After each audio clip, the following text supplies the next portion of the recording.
হয় নমস্কাৰ, মই দীপজ্যোতিয়ে মোৰ অন্য এটা ভিডিঅ'লৈ আপোনালোক সকলোকে স্বাগতম জনাইছোঁ। আশা কৰোঁ আপোনালোক সকলো ভালে আছে। আমি আছোঁ বকলিয়াত, কাৰ্বি আংলং ডিষ্ট্ৰিক্ট হয়। আৰু বকলিয়াত আজি আমাৰ দ্বিতীয় নিশা, আৰু দ্বিতীয় নিশাৰ নাট হ'ল মহাভাৰতৰ শেষ অধ্যায়। আৰু আমি আছোঁ এইখন ঘৰতে, এইখন মানে মেইন ঘৰ, আমি এইটো ৰুমতে আছোঁ। আৰু ভাবিলোঁ আজি ছোৱালীখিনিও আমাৰ ওচৰতে আছে, আমি এটা সৰুকৈ খানা খাম বুলি ভাবিছোঁ। আৰু অলৰেডি আমাৰ যোনজন দাই দিলে পইচা, এতিয়া আমি যাওঁ বজাৰত, আৰু বজাৰৰ পৰা কি আনিম দেখাম, আৰু ঘৰতো কোন কোন আছে সকলোখিনি দেখাই থাকিম। আপোনালোকে ভিডিঅ'টো স্কিপ নকৰাকৈ শেষলৈকে চাই থাকিব। ব'লক এতিয়া প্ৰথমতে বজাৰত যাওঁ, আৰু ইয়াৰে পৰিৱেশবিলাকো দেখাম, চাই থাকিব। এনেদৰে খোজকাঢ়ি বজাৰলৈ আহি আছোঁ। আৰু এইটোৱে হ'ল চখ। এতিয়া ক'ত বা পাওঁ গাহৰি ব্ৰইলাৰ বিচাৰিব লাগিব। আৰু হনুমান মন্দিৰ, এয়া হ'ল বকলিয়াৰ পৰিৱেশ। ভাল লাগিছে জেগাখিনিত আহি। বজাৰখন বহুত ডাঙৰ, কিন্তু বস্তুবোৰ বহুত ধুনীয়া ধুনীয়া দেখিছোঁ, কিন্তু দামটো বহুত ধুনীয়া হ'ব চাগে, সেইকাৰণে দোকানত সোমাবলৈ ভয় লাগিছে। ইয়াতে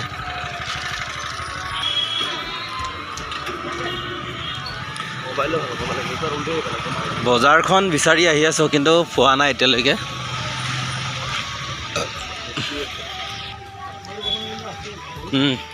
আৰু বজাৰ বিচাৰিয়ে ভিতৰত এটা গলিত সোমাই আহিছোঁ। আৰু 3.5 আহিলোঁ, দেখিছোঁ গাহৰি ইয়াৰ পৰাই লওঁ বুলি ভাবিছোঁ। আৰু ভাল বেয়া এতিয়া নাজানোৱে নহয়। মাংস ল'লোঁ, এইখন দোকানত আহি কেঁচা চব্জি ল'লোঁ, আৰু কি ল'বলৈ আছে চাই লওঁ। আৰু নুপুৰ কি ল? বিলাহী ল। আজি খানা আছে নেকি? আমাৰ খানা এটা আছে, তাকে বস্তু লৈ আছোঁ। কাক কৈছা কুকুৰ? কাক কুকুৰ কৈছা? হা, কুকুৰ কাক কৈছা? এই পৰিলে, তোমাক গুখিনি পৰিলে। আৰু আজি ইহঁতো আছে, এয়া খানাৰ কাৰণে আহিলে। এয়া আমাৰ বৌ, এইফালে খানাৰ কাৰণে চব ৰেডি, আৰু খানাৰ যোগাৰ চলি আছে। ইফালে আনিলোঁ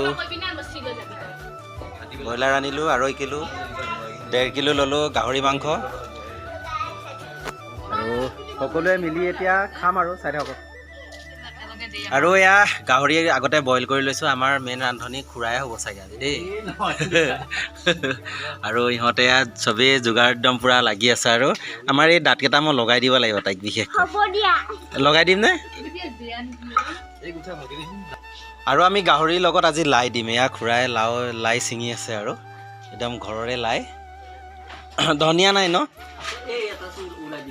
ঠিক আছে ঠিক আছে, লৈ যা তুমি সেইখন। আমাৰ গাহৰি প্ৰায় অলৰেডি হ'ব হৈছে। আৰু ৰূপৰ পালত এইটোৱে দিছোঁ, আৰু কিনো দিম তাক।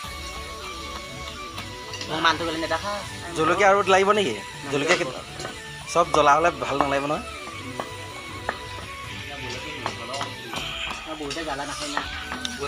আজি আমি বনোৱা আপোনালোকে খাব, আৰু একদম চিন্তাই নকৰিব, আজি খুৱামেই। আৰু এইফালে আমাৰ সৰুপে আজি জেতুকা লগাব বোলে চুলিত।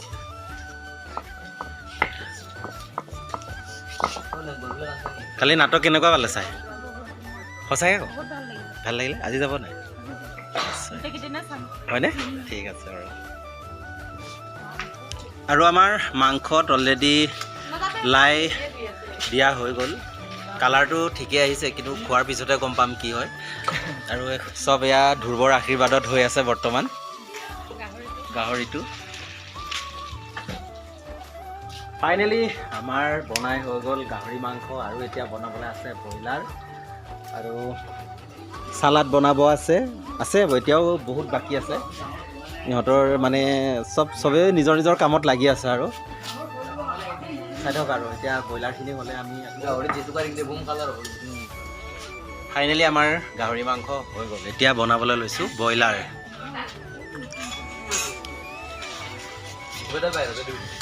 আৰু এইফালে ব্ৰইলাৰ মাংস হ'ব আৰু বেছি নাই কালাৰ আহিলে বস্তু আধা আধি সিজিছে আৰু এইফালে নিচিক বনাব দিছোঁ চালাড আৰু তাক এই সি দেখিছে তাৰ মানে মানুহটো ক'লা যে সি বগা হ'বৰ কাৰণে এই বিলাহী গুটি সি মুখত লগাইছে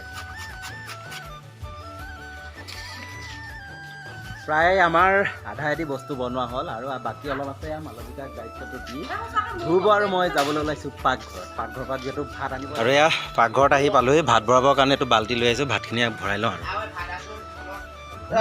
তই কাটা যাব নেকি হা তই কাটা আমাৰ ৰুমত যাব নেকি ফেচ ৱাছ হ'ব আছে আৰু এয়া আমাৰ পাকঘৰ হ'ব দে তেনে যদি নেপালি আৰু আমাৰ খানাৰ যোগাৰ হৈ গ'ল এতিয়া এয়া সকলোকে বহিবৰ কাৰণে যোগাৰ কৰি দিছোঁ আৰু আমাৰ এই আগতীয়া ভকত নয়নৰ ভাগত পৰিলে লাই শাকৰ চাটনি মোৰ হেৰিত এই হলদলটোৰ তলত এখন বেনাৰ আছে সেইখন লৈ আহি পেলাই পাৰিব দে ব নাখাই দে কেনে হৈছে খানা হা খানা কেনে হৈছে সঁচাকৈ বঢ়িয়া খুৰা খাওক আৰু দেই ঘামি গৈছেচোন খুৰাই নন কিবা লাগিলে কবি দেই চবেই আজি খালোঁ আৰু এনেকৈ সকলোৱে মিলি ভাল লাগিলে লগ পাই সকলোকে আকৌ কেতিয়াবা এনেকৈ খাবলৈ পাওঁ নাজানো আজি সুবিধা পাওঁতে বোলো খাই লওঁ নাই দে মই জানো নহয় গৰমটো খানা খালা তথাপিও সি নুঠলা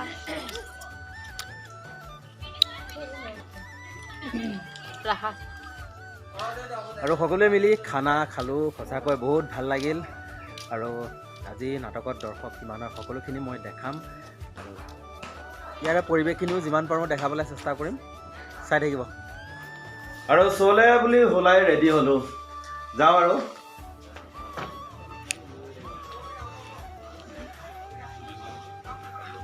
সেয়া পেণ্ডেল পাইছোঁহি আৰু এয়া হ'ল ৰাতিৰ পেণ্ডেলৰ পৰিৱেশ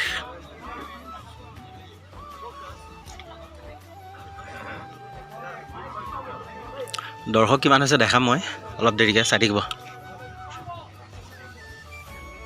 আজি খানা তামাম খালে এয়া হ'ল আমাৰ গ্ৰীণ ৰুমৰ পৰিৱেশ আহিয়ে প্ৰথম নটৰাজৰ ওচৰত আৰু এয়া আমাৰ মেকআপত লাগি আছে আৰু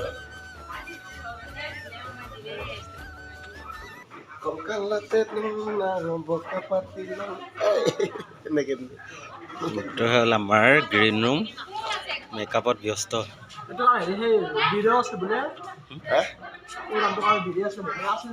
কি খবৰ এইটো নতুন গান দেখো এইটো প্ৰথম বকলীয়া ভাল লাগিছে এইটো নতুন নাই হয় ঠিক আছে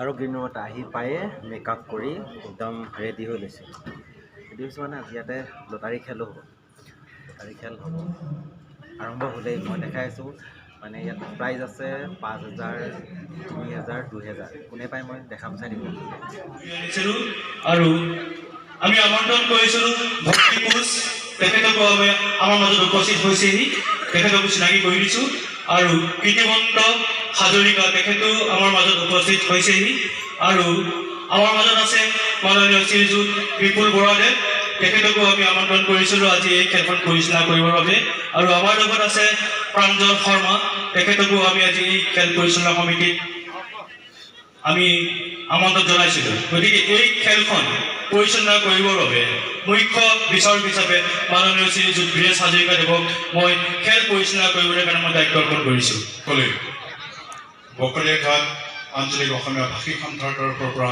আন্তৰিক শ্ৰদ্ধা নিবেদন কৰিছোঁ আৰু আজি ইয়াত আমাৰ এই খেল পৰিচালনাত উপস্থিত থাকি আমাক উৎসাহিত কৰিবৰ বাবে এই মঞ্চত উপস্থিত হোৱা বকলীয়াঘাট লাংফেৰ সমষ্টিৰ মাননীয় MSc তথা কাৰ্বি আংলং সাহিত্য সাহিত্য পৰিষদৰ মাননীয় EM যুৱ নেতা মধুৰাম লেকটাদেৱক আমি শ্ৰদ্ধা নিবেদন কৰিছোঁ আৰু এই সুযোগতে আমি আজি খেল অনুষ্ঠিত কৰিম।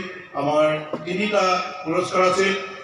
প্ৰথম পুৰস্কাৰ 5,000 টকা, দ্বিতীয় পুৰস্কাৰ 3,000 টকা আৰু তৃতীয় পুৰস্কাৰ 2,000 টকা। আৰু এই খেলসমূহ আমি পেট্ৰনৰ ছিজনত যিসকলে টিকট সংগ্ৰহ কৰিছিল তেখেতসকলৰ মাজত খেল অনুষ্ঠিত কৰিম বুলি আমি প্ৰতিশ্ৰুতি দিছিলোঁ। সেই প্ৰতিশ্ৰুতি অনুসৰি আমি খেল আৰম্ভ কৰিব বিচাৰিছোঁ। লগতে আঞ্চলিক অসমীয়া ভাষী সন্থাৰ তৰফৰ পৰা আন্তৰিক শুভেচ্ছা জ্ঞাপন কৰিছোঁ। লগতে থিয়েটাৰ পক্ষৰ কলা কৌশলী শিল্পীবৃন্দ আৰু থিয়েটাৰ কৰ্তৃপক্ষৰ সমূহ কৰ্মকৰ্তাক আমি আজি দ্বিতীয় নিশাৰ কাৰ্যসূচীৰ বাবে আন্তৰিক শুভেচ্ছা জ্ঞাপন কৰি আমাৰ খেল আৰম্ভ কৰিব বিচাৰিছোঁ। অনুষ্ঠিত কৰিম 3য় নম্বৰ। গতিকে আমি মাননীয় এম মহোদয়ক যিকোনো এটা নাম্বাৰ উঠাবলৈ আমি অনুৰোধ জনাইছোঁ। 3য় পুৰস্কাৰৰ বাবে 2,000 টকা।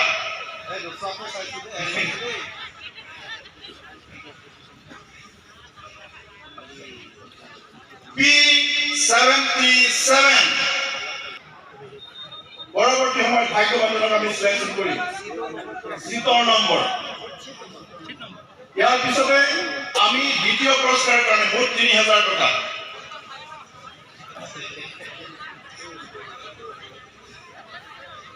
ভাগ্যৱান নিৰ্ণয় কৰিছে আমাৰ এম মহোদয়, আমি কৰা নাই।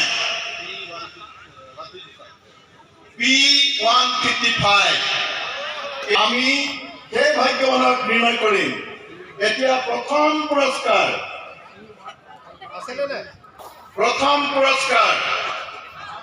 5,000 টকা।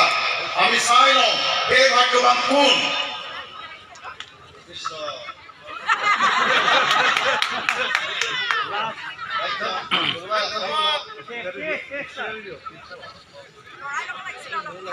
P126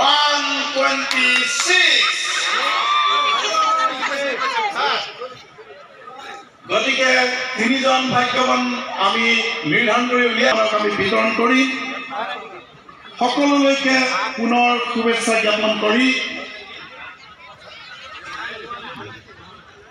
পৰৱৰ্তী সময়ত তেখেতসকলৰ টিকটবিলাক চাই পেলাই আমি পুৰস্কাৰবোৰ বিতৰণ কৰিম। এতিয়া আমাৰ আজিৰ খেল ইমানতে আমি সমাপ্তি ঘোষণা কৰিছোঁ। আৰু প্ৰথমতে মোৰ চিন আছে, একদম অৰ্কেষ্ট্ৰাৰ শেষ মোৰে চিন, আৰু চিনৰ কাৰণে ৰেডি হৈ ল'লোঁ। আৰু আজি যদি পাওঁ আৰু যদি পাৰোঁ তেতিয়া নাটকৰো এটা অলপ চিন দেখাবলৈ চেষ্টা কৰিম, চাই থাকিব খালি। যদি নোৱাৰিলে নাই, আৰু যদি পাৰোঁ তেতিয়াহে দেখাম মানে।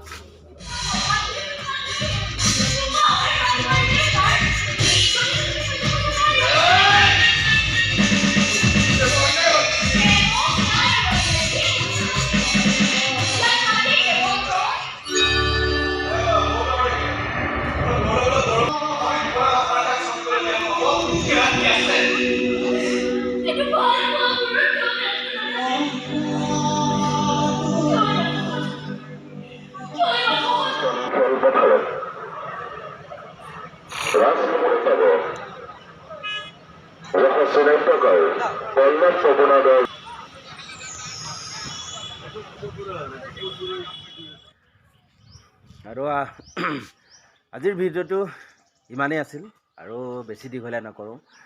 যদি ভাল লাগিছে লাইক কমেণ্ট শ্বেয়াৰ কৰিবলৈ নাপাহৰিব। ধন্যবাদ।